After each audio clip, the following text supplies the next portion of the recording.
बिल्कुलु हिकिड़ो सिंध जो आशिक़ हो सो सिंध लाइ जंग विढ़णु पियो वञे या हिकिड़ी जदोजहद ते पियो वञे त हुनजी महबूबा हुनखे झलियो, हुनखे चयईं त तूं मूंखे छॾे न वञ, तोखां सवाइ भला ॿियो मुंहिंजो हिते केरु आहे। त हुन सिंध जे आशिक़ पंहिंजे शाइराना अंदाज़ में फरमायसि,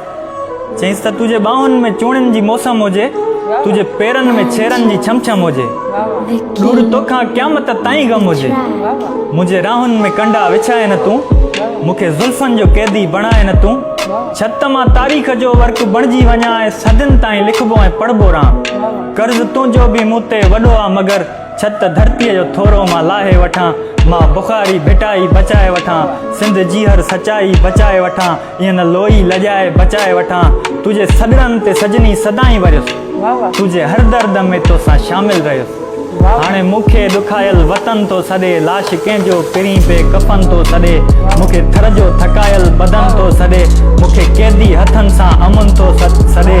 छत दोदे जी धरती बचाए वठां, होशू हेमूअ जी हस्ती बचाए वठां, उन खां पोइ जे वरियुसि तुंहिंजे दर पिरी, तुंहिंजे नेणनि ते वेही पोइ ॻाल्हियूं कबियूं, तुंहिंजे ज़ुल्फ़नि खे वेही पोइ सहलाइबो, तोखे तुंहिंजे ई ॻाल्हियुनि में बहलाइबो, तोखे तुंहिंजे ई ॻाल्हियुनि में बहलाइबो। वाह जी माशाल्लाह, पगले रुलाओगे।